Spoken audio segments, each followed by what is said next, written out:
Oh, parce que l'Union nationale ne veut rien dire. On peut se mettre d'accord sur des objectifs ensemble, mais une union nationale... Pourtant, je lisais que 68% des Français aimeraient que l'union nationale soit vraiment prégnante. 68% des Français, ça fait pas 100%. Non, c'est sûr. Non, c'est sûr. déjà, mais si ça fait compté, mais ça fait une bonne majorité. Oui, mais je crois que la majorité des Français voudrait un gouvernement entre, en fait, disons ce qu'on appelle l'UMP, les Républicains aujourd'hui, et les socialistes. Ça, je crois qu'ils le veulent. C'est un mythe, non? Mais vous savez, un mythe. Moi, je crois qu'on y arrivera. On n'en est plus très loin, oui. On y arrivera, et moi, bien sûr qu'on y arrivera. Je suis absolument pour, normal. Parce que je trouve que dans la situation actuelle, il n'y a pas d'autre majorité. Et vous verrez qu'après la prochaine présidentielle, vous aurez un gouvernement qui le ressemblera. Bon, ça, c'est autre chose. Non, très bien.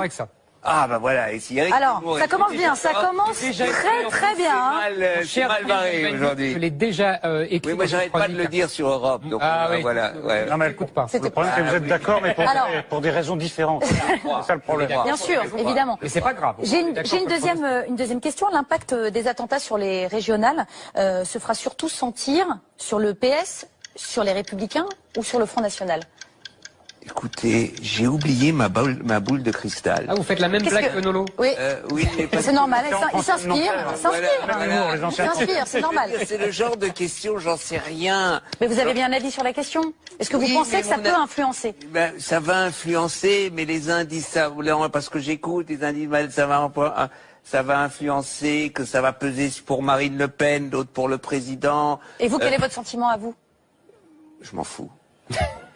Je m'en fous complètement parce que ce que je veux, c'est qu'on discute de ce que font les uns et les autres avec ce qui s'est passé. Et je trouverais dramatique que, par exemple, ça renforce Marine Le Pen parce qu'elle n'a rien à dire. Donc c'est que les Français ne veulent rien. Si ça renforce Marine Le Pen, ça serait, pour moi, quelque chose de très dommageable pour la France et les Français. Très bien. Mais ça, c'est mon opinion, comme vous dites. Sonder la popularité de François Hollande et Manuel Valls une semaine après les attentats, c'est normal? C'est même une bonne idée ou c'est totalement indécent? Encore une fois, j'en ai rien à cirer. Ah, c'est normal. Même. Mais c'est normal qu'on les sonde. On les sonde avant, après. Ça vous choque pas? On sonde Sarkozy, on sonde Marine Le Pen. Écoutez, il y a des gens qui vivent de ça. Moi, je suis pour la croissance, que l'économie avance. Très bien. Donc, sondez. D'accord. Et on m'a pas sondé, moi, alors. C'est vrai, vous avez Si, on essaye, là, mais c'est difficile de vous sonder. Vous posez des questions vraiment que je dise, c'est normal. Il est président de la République, il est Premier ministre, ils sont sondés, Zemmour est sondé, Nolo est sondé, Très bien. Vous êtes sondé. Peut-être. Voilà. Bon, j'ai une dernière question. En 2017, le meilleur candidat écolo sera Cécile Duflot, François Hollande ou vous? Nicolas Hulot. Ah oui? Pourquoi? Vous me demandez le meilleur candidat écolo en 2017. C'est ça. Voilà. Pourquoi? Parce que je crois que Nicolas Hulot, aujourd'hui, représente une idée de l'écologie qu'on ne peut pas simplement mettre à gauche ou à droite. Et je crois que l'écologie doit se sortir d'une cage de droite ou de gauche. Est-ce que vous essayez de le convaincre de se présenter? Ou est-ce que lui vous a dit qu'il se sentait prêt ou qu'il en aurait envie? Oh, ça, Nicolas, qui vous dise qu'il se sent prêt 2 ans avant, vous seriez fort, hein, forte, pardon. Alors ça veut dire que vous essayez de le pousser un peu? Moi, je suis pour qu'il soit candidat. Maintenant, on verra. C'est à lui de décider. Vous vous souvenez, pardonnez-moi, vous vous souvenez en 2012? Je pardonne rien. Vous avez raison. Moi, je pardonne tout parce que je suis au-dessus de ça. Vous vous souvenez en 2012? Pas prétentieux, Ah, vous m'avez cherché. Alors, allons-y. En 2012, il s'était fait rouler dans la farine par les petits apparatchiks des écolos. Donc, est-ce que ça veut dire qu'il faudrait que vous ayez purgé Europe Écologie des Verts? Attends. Si Nicolas Hulot se présente, personne d'écolo se présentera contre lui. Oui, ça. Et ils font plus de primaire comme en 2012, c'est ce que c'était. C'est pas la peine parce qu'il n'y aura pas d'autres candidats. Si Duflot, elle veut y aller. Non, si c'est Nicolas Hulot. Même pas vous? Oui, mais si. moi, attendez, Duflot. Duflot, je le sais, ne se présentera pas si Nicolas Hulot se présente. C'est un scoop. D'accord. Vous pouvez le dire. Non, mais ok. Est-ce qu'on peut revenir juste en arrière, parce que vous avez fini par répondre à une question dont on a été un peu surpris, un peu interdit. Quand est-ce que vous avez eu la révélation que l'écologie n'était pas plus forcément de gauche. Moi, depuis Alors, que j'ai... Oui, Alors, peut-être dans votre tête, mais dans vos actes... Non, dans mes actes. Alors, il fallait... Je sais pas, on n'est pas obligé de suivre ma campagne, la campagne... Non, mais enfin... Je n'arrêtais pas de dire, l'écologie n'est pas de gauche ni de droite. Aujourd'hui, l'écologie, c'est une critique qui est aussi bien du productivisme de gauche que de droite. D'accord. Et je n'ai pas arrêté. Mais politiquement, ça restait à gauche, l'écologie. Mais moi, j'ai défendu, par exemple, en Allemagne, j'ai défendu une alliance en S à Francfort avec la CDU, avec la droite. D'accord. Je dis ça dépend des situations. Moi, je suis complètement à l'aise. Enfin, je parlais de la France. Je parlais de la France où. Mais la France, c'est plutôt sur un panel de gauche, quoi. Pour moi, si vous prenez des écologistes comme Alzheimer. Comme. Vous voyez, vous avez du mal à le trouver quand même. Alors, non, elle est sur la liste de Pécresse, elle était ministre de l'Environnement. Ah oui. Joanneau, Chantal Joanneau. Chantal Joanneau, merci, vous voyez. De rien. Ça, ou même NKM, sont des personnalités que, pour moi, je peux vous le dire, quand Europe Écologie marchait, mon rêve, c'est que NKM et Chantal Joanneau nous rejoignent. Et vous avez raison, parce que pour moi, elles sont de gauche. Ah, ça, alors c'est un autre... Mais alors, si vraiment... c'est un autre problème. Droite et gauche, d'après Zemmour, on n'a ça pas serait sorti plus de clair. l'auberge. Non, Parce qu'il n'y a plus personne à droite. Tout le monde est déjà gauche que Zemmour. Il y a que moi. Voilà. Très bien. C'est pas mal. Alors, merci en tout cas d'avoir répondu à ce petit questionnaire. On vous cerne un petit peu mieux maintenant, mais laissez-moi vous montrer ce que vous n'êtes pas. C'est dans l'anti-portrait préparé par Amandine Collongette. Je suis radicalement narcissique et je l'avoue. Tout le monde le sait, Daniel Cohn-Bendit, vous n'êtes pas discipliné. Non, Dany Lerouge, vous êtes même un agitateur, un petit trublion, et vous avez seulement 23 ans en 68 quand vous devenez un mythe, une légende. C'est la première fois que nous voyons cela. C'est-à-dire que de fait, ici, nous occupons la Sorbonne. Et ce n'est pas en vieillissant que vous vous êtes assagi, bien au contraire.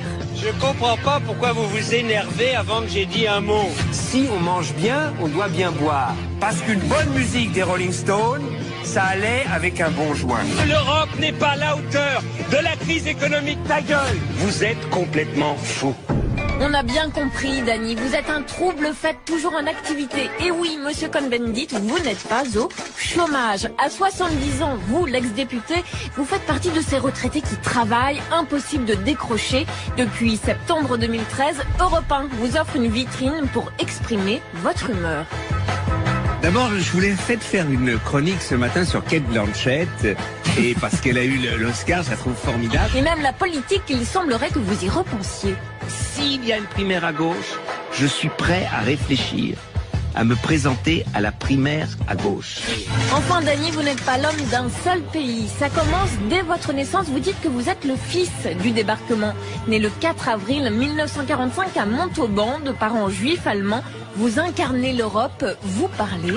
I had a dream. Capisci, quando uno posa il re di Marocco, ist legitimiert und hat seine Legitimation. Alors maintenant que l'on a dit ce que vous n'étiez pas, on peut dire ce que vous êtes français depuis mai dernier. Bravo, Dany Lerouge, parce que c'était pas gagné. Piqûre de rappel, en 68, vous avez été interdit de séjour sur le territoire français pendant 10 ans. Voilà pourquoi il fallait vous inviter. Alors, enfin français?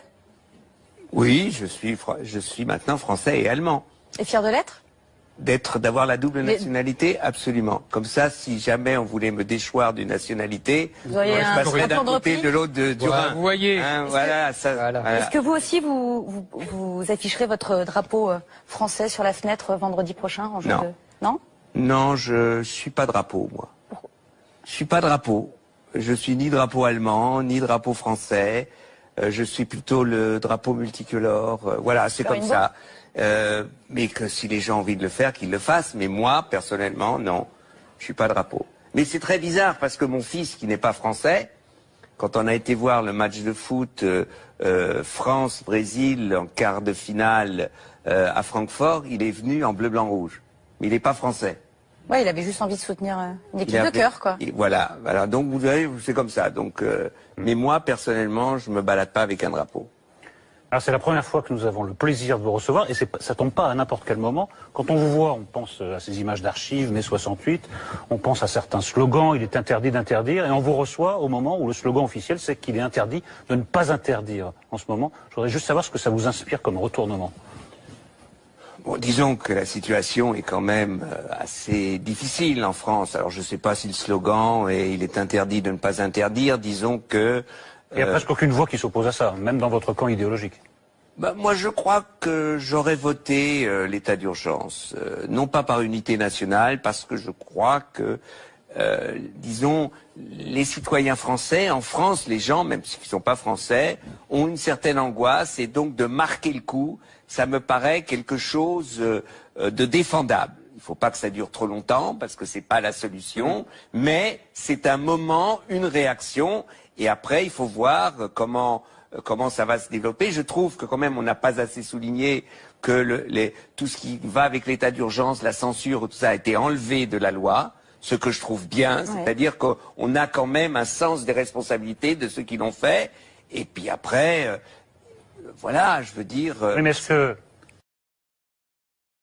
Ça, c'est pour 3 mois, mais enfin, ça peut être renouvelé. Est-ce que vous pensez qu'il faut... Pas avant, d'après moi. Ah bon. Est-ce que... Alors, deuxième scoop. D'accord.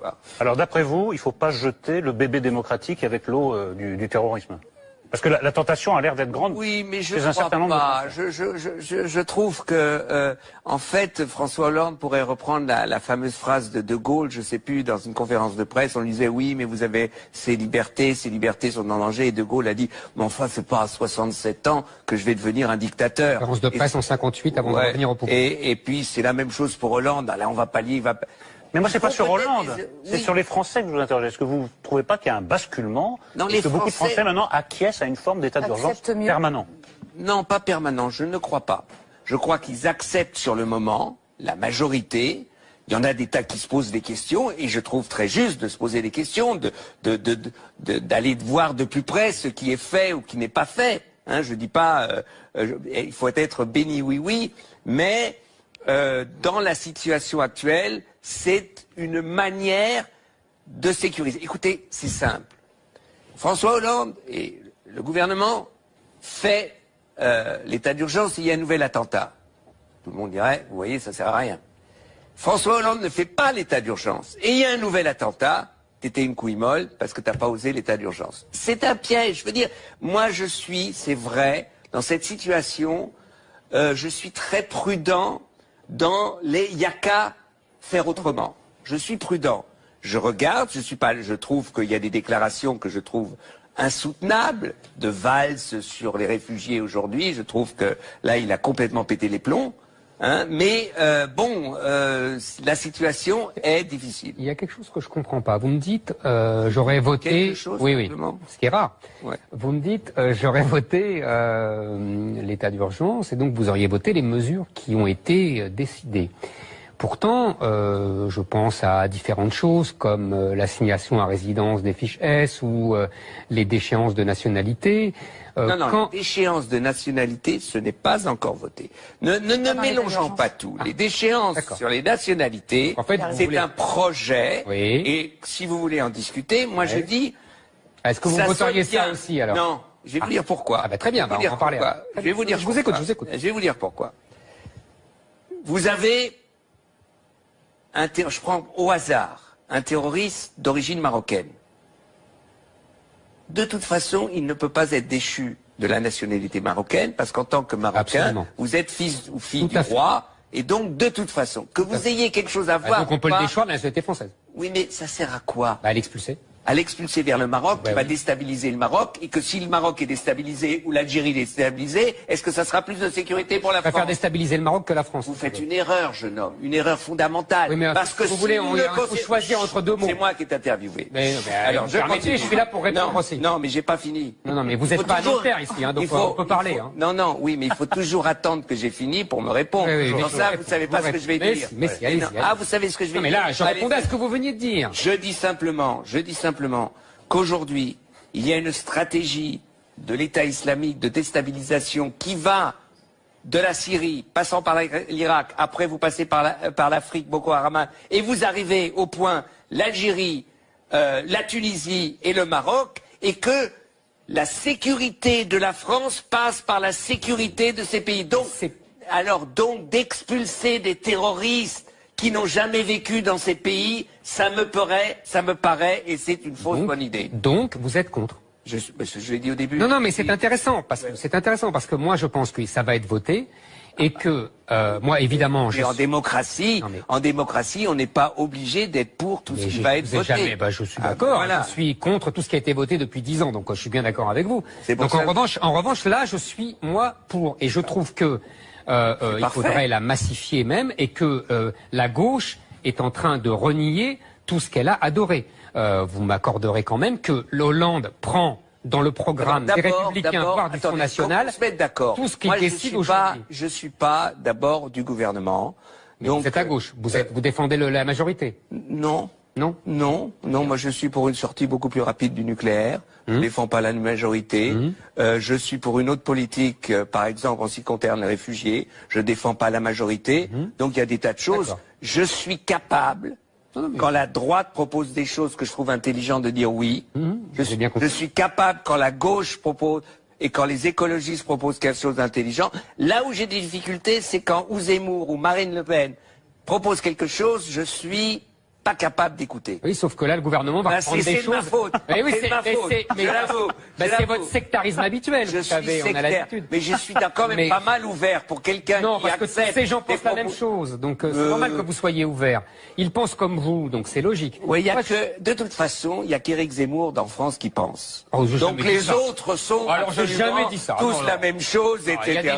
Il y a des limites. Il y a des limites même à la paranoïa d'Éric Zemmour. Voilà, on est là-bas. Voilà, troisième scoop. Vous voyez, alors justement, Éric Zemmour ne sait pas tout. Heureusement, grâce à Dieu. Sinon, je serais... Bon, alors, même quand je serais mort, d'accord, vous êtes pour la déchéance. Bon, très bien. Non, mais je voulais... Alors, avançons, oui. Messieurs, avançons. Alors, je voudrais aller sur le fond des sujets, parce que vous avez répondu tout à l'heure, on vous a dit est-ce que vous preniez le drapeau, et vous avez dit non, je suis pas drapeau, c'est tout à fait votre droit. Mais bien sûr. Et j'ai lu une interview, un débat très intéressant entre vous et Tillinac dans le Figaro. C'était il y a 15 jours, je crois. Il est sympa, Philippe. Comment ? Il est sympa. Très sympa, très sympathique. Et non, mais c'est vrai. Il a parlé foot. Mais je sais bien. D'accord. Il est très sympa. Et on vous posait la question pour savoir qu'est-ce qu'un peuple français. Tillinac répondait la réponse assez traditionnelle depuis Renan, c'est-à-dire une histoire qu'on connaît, qu'on aime et qu'on veut prolonger, un mode de vie, etc.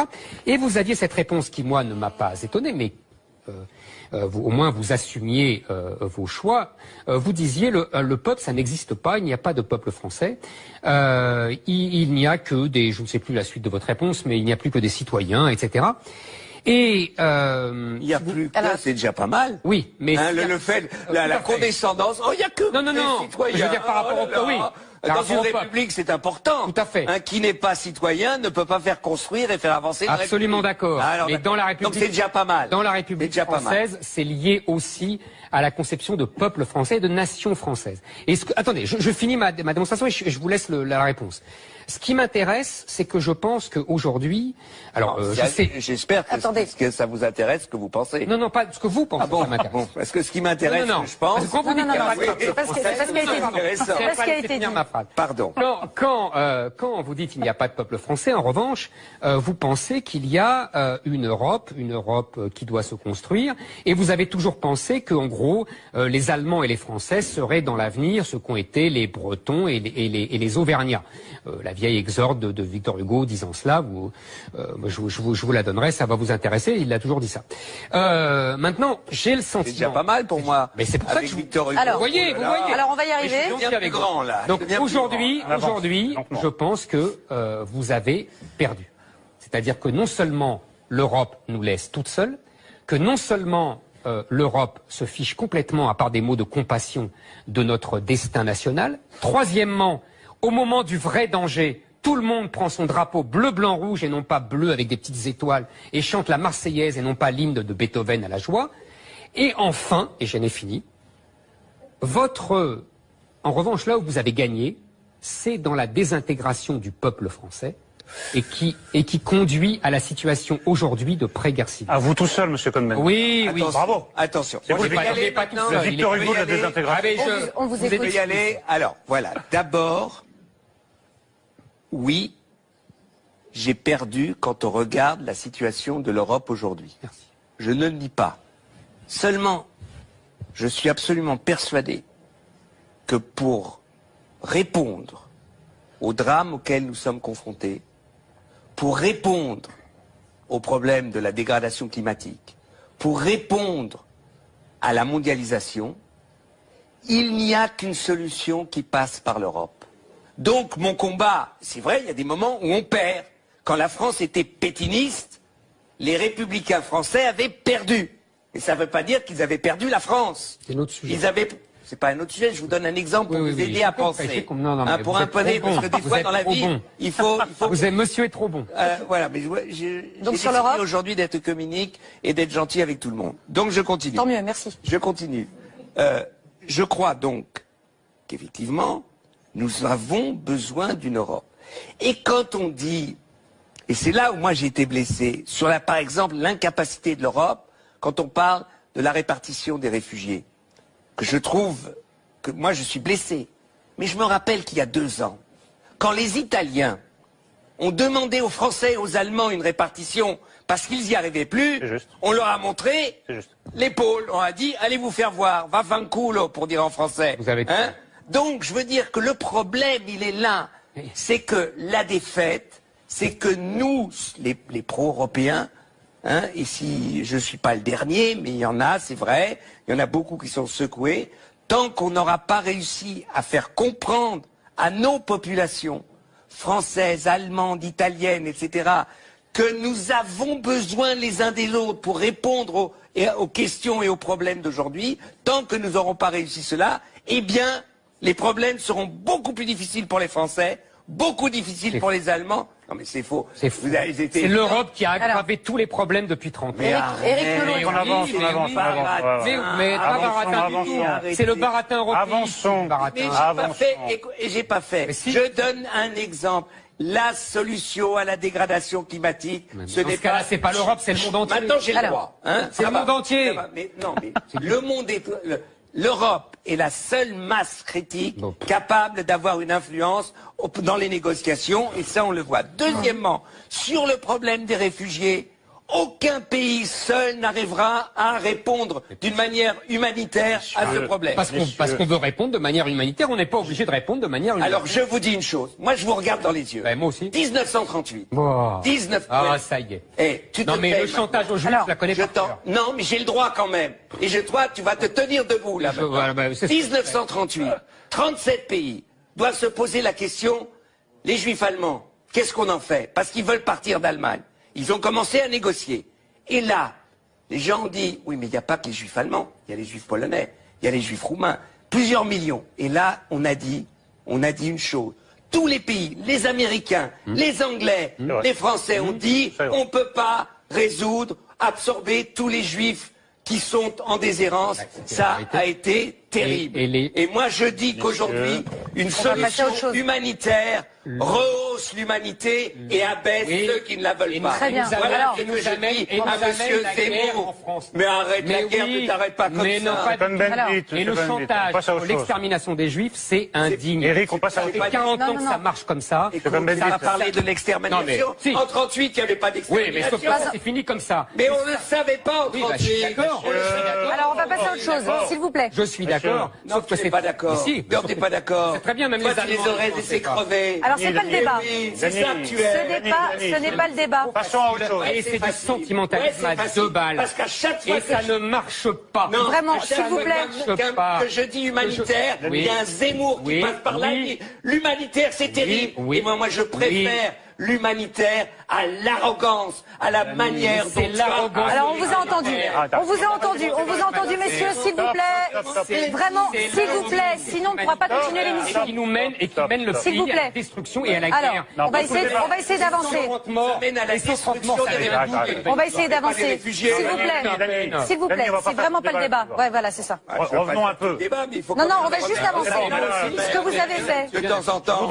Ce que vous avez fait. Je voudrais qu'on revienne à... Ah là là, c'est quand même... Calmons-nous, calmons-nous, Moi aussi, je savais qu'elle allait sortir ça, moi ça va très bien. Très bien. Revenons à cette période étrange que nous vivons. Je ne parle pas seulement depuis le 13 novembre, depuis quelques années. Vous êtes bien placé pour le savoir. Donc, dans le champ intellectuel, la gauche a régné de manière hégémonique. Il était très difficile de ne pas être de gauche. Vous êtes bien placé pour le savoir. Et même d'une certaine gauche. Là, c'est plutôt moi qui suis bien placé pour le savoir. Je trouve que c'est une chance pour les gens de gauche. On est obligé de refonder une pensée de gauche. C'est les gens de droite qui dominent en ce moment. Zemmour et ses frères de pensée. Je voudrais vous demander, avec peut-être autant de passion mais moins de décibels, autour de quelles idées forces on peut refonder aujourd'hui une pensée de gauche qui est bien mal en point. D'abord, c'est vrai. C'est vrai que c'est pas, je sais pas si c'est une chance, mais c'est une absolue nécessité de refonder une pensée. Alors moi, je dirais, pour pas réduire à la gauche, une pensée humaniste, une pensée solidaire. Le nombril d'une nation, d'un pays seulement, de voir d'abord ce pays dans sa totalité, donc la solidarité dans ce pays, mais aussi d'avoir une vision planétaire. Parce que je crois qu'aujourd'hui, le seul moyen, si on veut, de se sortir des conflits dans lesquels nous sommes, et nous sommes empêtrés, j'ai entendu tout à l'heure le débat que vous avez, c'était tellement compliqué qu'on ne savait pas avec qui, comment, etc., c'est d'avoir une vision planétaire. Et c'est pour ça que pour moi, le grand débat qui structure aussi la gauche et qui